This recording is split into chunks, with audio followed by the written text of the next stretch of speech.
জীবনে কখনো কি কোনোদিন মৃত মানুষকে গোসল করিয়েছেন? সুযোগ পেলে অন্তত একবার মৃত মানুষকে গোসল করাবেন। খুব কাছ থেকে দেখবেন মৃত মানুষের দেহ কতটা অসহায় হয়ে পড়ে থাকে। মৃত্যুর পরে মৃত মানুষের দেহটা আমাদের কাছে কতটা ভয়ের কারণ হয়। সুযোগ পেলে লাশ পাহারা দিবেন, তখন বুঝতে পারবেন মৃত্যুর পরে প্রিয় মানুষের লাশটা আপনার কাছে কতটা অদ্ভুত লাগে, কত ভয়ের কারণ হয়ে ওঠে, কত আতঙ্ক হয়ে ওঠে। সুযোগ পেলে মৃত ব্যক্তির দেহে হাত লাগাবেন, কিছুক্ষণ স্পর্শ করবেন, তখন আপনি উপলব্ধির সুযোগ পাবেন এই পৃথিবীতে বিশাল প্রভাব প্রতিপত্তি রেখে যা মানুষগুলো মৃত্যুর পরে কত নির্জীব রূপ ধারণ করে। সুযোগ পেলে আপনজনের লাশ কবরে নামাবেন, খুব আগ্রহ করে মৃত ব্যক্তির চেহারাটা দেখার চেষ্টা করবেন এবং বরাবর উপলব্ধি করার চেষ্টা করবেন এই মৃতদের সাথে অনন্তকালের যাত্রাপথে এটাই আপনার জীবনের শেষ দেখা।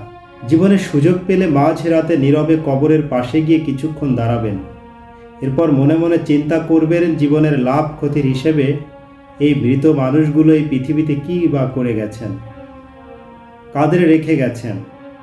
যাদের রেখে গেছেন তারা কি কবরস্থানের আশপাশে কখনো আসে? আমাদের সবার শরীরে কম বেশি রক্ত কণা আছে, একথা চিরতরে সত্য যে আমাদের শরীরের প্রতিটি রক্ত কণা শরীরের খুবই গুরুত্বপূর্ণ বহন করে।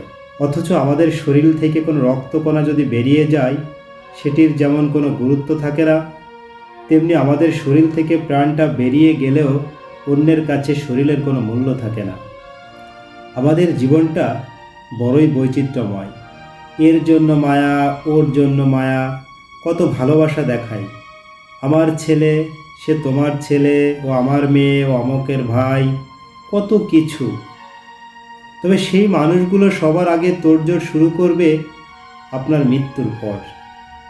শুরু করবে মৃত ব্যক্তিকে কত দ্রুত দাফন করা যায়, কত দ্রুত মৃত ব্যক্তিকে কবরস্থ করা যায়।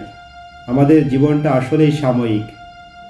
এই সাময়িক জীবনটা আসলেই 40, 50, 60, 70 কিংবা 100 বছরের সমষ্টি।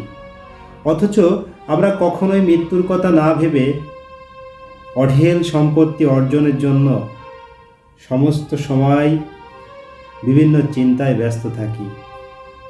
তবে মৃত্যু নিয়ে আসলে আমাদের ভাবার সময় নেই। তো আমার এই ভিডিওটি যারা দেখছেন তারা আমার এই ভিডিওটি একটু অনুধাবন করার চেষ্টা করবেন। ধন্যবাদ।